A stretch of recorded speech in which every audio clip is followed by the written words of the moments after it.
Hey, good morning, everybody. It's Saturday morning. Looks like it's going to be another gorgeous day today. So my question for you is, did you do it? Did you do it yesterday? Did you step up to the challenge? Did you do the News Fast Friday? I did. My wife did. Tell you what, it was nice not being plugged in. Although I felt compelled, like I needed to check updates, like I was missing something, but tell you what, it felt good not to be plugged into the news, not to be checking updates and listening to press conferences and everything like that. But did you do it? Did your family do it? I like to hear it. I like to hear if you did, how'd it go? If you haven't done it, I challenge you, take a day, take 2 days, take the weekend, step away from social media, step away from the news, or at least the news. You don't have to step away from everything, but step away from things that you're going to be getting constant updates on, and just unplug from it for a little bit. So today I've got a short message for you. I'm on my way to go someplace this morning, but yesterday, everything right now is virtual. Everybody's doing virtual meetings. They're doing Zoom teleconferences. They're kind of like what we're doing right now. We're doing video conferencing. So yesterday I spent the day, and I'm doing that again today, some training, some video conferencing on the latest and greatest healthcare updates and how to best support our patients and community during this pandemic right now. And one of the things that came up for me yesterday is the word Ohana. Now, this wasn't mentioned specifically in the training that we went through, but I know I have Lilo and Stitch fans out there, and I know if you didn't see the movie, I know your grandkids did, or you've watched the movie, you've heard it before. But Ohana means family in Hawaiian, and Ohana means family, and nobody gets left behind or forgotten. Ohana, family, nobody gets left behind, nobody gets forgotten. So that just kind of hit me yesterday and really applies more than ever right now during this pandemic, during this time of craziness, this unprecedented time that we're living in. Our world's going to be drastically different when we come out of this, but right now, our family, our friends, the closest in our lives need us to be checking in and looking out for one another. If you have elders in your family, elderly people, check in, make sure they've got enough food, make sure they have all the bare necessities. We've got this, advised, stay at home for the next 30 days, the whole month of April. We don't know what's beyond that, but, could be longer. But the more isolation that we have, the more depression can set in for people. Depression leads to suicide. We've got right now, some of you out there are just, you're in a whirlwind. You're still trying to maintain a job. You're an essential employee, essential worker. You're still working and trying to get your kids homeschooled. There's a lot of stress that comes with that. If you've been following these talks, you know what's going on. We've talked time and again how stress and fear and anxiety, they trigger that stress response in us, and that will lead to a cascade of events with our health, ultimately weakening our immune system, making us less adaptable. Right now, aside from homeschooling and maintaining your regular job and all the regular duties around the house, there's a lot of blessings there that, as we talked about as well, life slowing down a little bit, going for a walk, keeping things really simple for you and for your family. But also the flip side of that, as you're tracking some of the numbers, the unemployment rate is going through the roof, and unfortunately, I think it's only going to get worse. We have entire industries that are, that may crash. Our employment scene that was looking the best that it ever had in history now may, in just a couple of short months, look the worst that it ever has since maybe the Great Depression. Who knows? But with that, there's a lot of you who are part of our community, part of our practice. Maybe people who are watching this and seeing this, different parts of the country, there's a lot of fear and uncertainty and concern about your job, about your paycheck, how you're going to pay the bills, how you're going to feed your family. And I know the dads, even though you don't talk about this stuff too much with your family because you never want to let them see you sweat, like you got this, you got it under control. I know there's anxiety. I know there's fear. I know there's panic. I know there's that what if. If you don't have that 3 to 6 months of savings set aside, then your panic is heightened. But here's the blessing in this. Remember, we talked about this week, we talked about rage becoming, or anger, unaddressed anger or suppressed anger becoming rage, and all the little irritations that build up over each day. leads to anger, which can eventually lead to rage. And then we reversed that and we said, the things that make us angry and irritated, those things that they can lead to inspiration, they can birth solutions, possibilities. And one of the things that if we focus on and we use our ingenuity, there's a lot of other new industries that will come out of a pandemic like this, out of a crisis like this. You have an opportunity right now, if you are one of the unfortunate ones who's out of work or lost your job or your company is shut down, now's the time to work on that next big thing, that next idea. Look at what humanity needs. Look at what our communities are in need of right now and step up, create something, invent something, step up to serve in some way. And like I said, we're going to see new industries and new products. I'm not talking about profiteering. I'm not talking about, raising prices on things like toilet paper and water. And that's just not humane, and it's not the right thing to do during a time like this. But if you focus all of your efforts on the goods, the good things, the possibilities that can come out of this, you start to be possibility oriented. There's hope. Like we talked about yesterday, faith, hope, and love. Greatest of these is love, but hope is a very, very top priority for us right now. We have to be hopeful. We've got to plan for the worst, but always expect the best. One of the things that is really hopeful right now is that the numbers that we're seeing, again, the death rate is the important number to look at. We're still not getting accurate information on death rates. There's so many people that are walking around right now that are asymptomatic, that are carrying this virus, that are not being counted towards the statistics. And even Dr. Fauci himself in the New England Journal of Medicine said that our actual death rate right now is about 1%. So it's much lower than what the sensationalized news reports are given to you right now.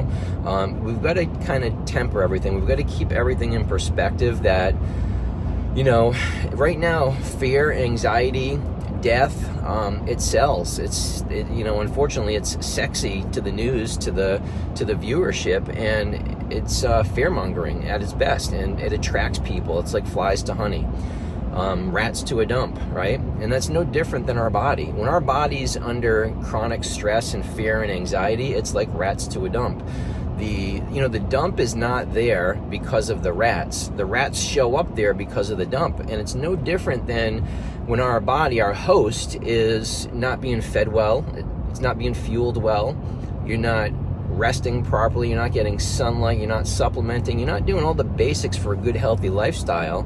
You're eating that shitty processed food that you stocked up on. You're eating all the comfort foods that's actually weakening your immune system. You're sitting down eating tubs of ice cream and chips and dip and soda and all this other crap that is not serving to strengthen your immune system at all. It's actually weakening it. This is not a time that we should be, going head over heels and indulging in all of these processed foods. It's crazy when we go to the grocery store to go shopping, we look at the middle aisles. A lot of the processed foods are being just kind of raked right into the grocery carts. We went the other day, and in the baking aisle, all of the flour was completely gone. So what's everybody going to be baking right now? Well, hopefully it's baking some basic needs like bread and things, but not cookies, although that's going to be part of it.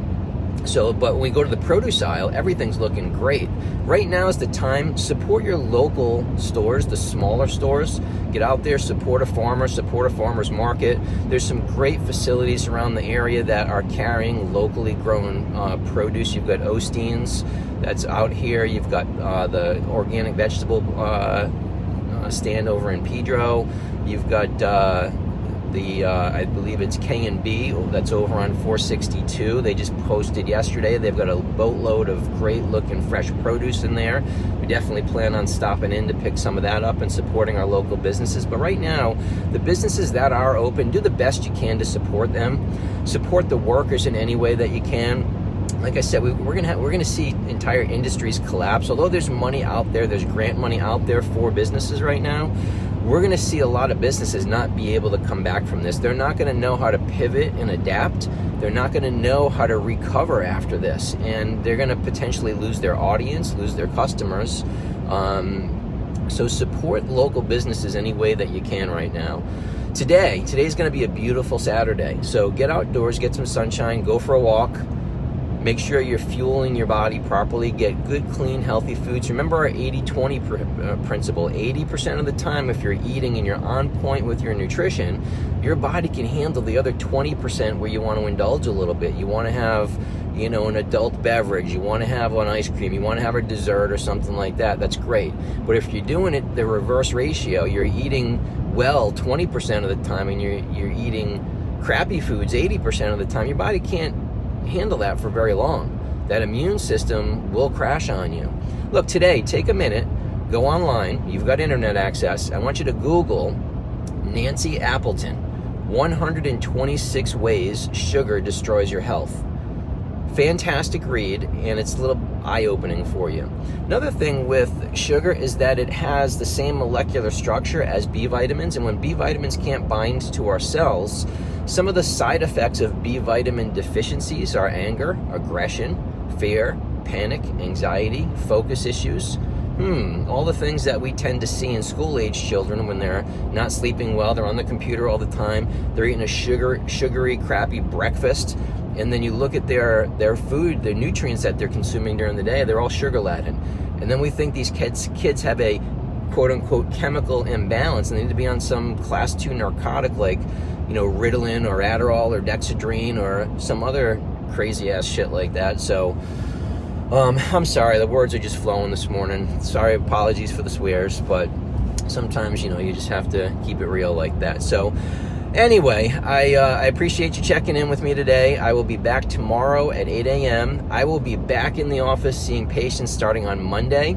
And please know that we are complying with CDC guidelines, Florida Department of Health guidelines, everything that we can do to keep you safe in the office so that we can deliver the care that you need. Right now, this is a period in time that, as a chiropractor, I've been training for this my entire lifetime. My entire lifetime, I've been training our patients in my community, wherever I've lived, on how to eat well, how to move well, how to think well, how to build and strengthen the host rather than attack the disease.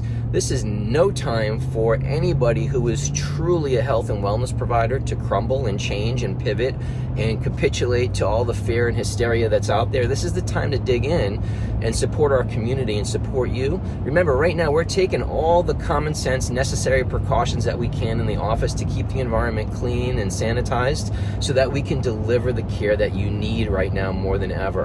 And remember, your nervous system is the master system of your body. It controls and coordinates the function of every cell, tissue, and organ. Our bodies are designed to be healthy. They're smart. We live our lives through our nervous system, and that nervous system is protected by our suit of armor, that 24 movable bones in the spine that can become injured and misaligned due to stresses that we encounter. Those stresses can be physical in nature, they can be chemical or emotional, it doesn't matter. It leads to a condition called subluxation. Subluxation interferes directly with the communication between our brain and our body. It limits our ability to adapt to life, to the world, to have a proper neuroendocrine response, a neuroimmune response. Everything comes back to the nervous system. It's the master system. It has to be kept healthy, free from interference for us to function at our best over our lifetime. So my hope and prayer for you today is to make sure that you are doing the things necessary to keep your spine and nervous system healthy. Make sure you're moving. Remember, 90% of the stimulation to your brain, the nutrition and stimulation to your brain, comes from proper movement of your spine. So if you're sitting your behind on the couch every day, you need to get up and move. Take the challenge, unplug from the media for the weekend. Do an extra day. If you didn't do yesterday with me, do 2 days. Do today and tomorrow. At least do something. But what you need to do is get up and move. After you move, make sure you're getting enough water, half of your body weight in ounces at a minimum. Flood your body with good quality hydration, and then fuel it properly. Make sure you do something for fitness. If you don't have a gym, you don't need one. Bodyweight exercises, calisthenics, jumping jacks. You can jump rope. You can go for a walk. You can do push-ups. You can do, if you're working from home, you can take breaks periodically and work out 5 minutes at a time to get some things done. I hope to be having some things coming here in the next week or so that we'll be able to do some of our upcoming workshops on, again, boosting the immunity during this crisis and staying fit through this crisis, coming out of this crisis healthier than what you went into this crisis. And I'm going to be partnering up hopefully with some dear friends in the community on nutrition and movement, and I'll be announcing that hopefully within the next couple days. So for now, I hope you and your family have a blessed day. Remember Ohana. Ohana means family.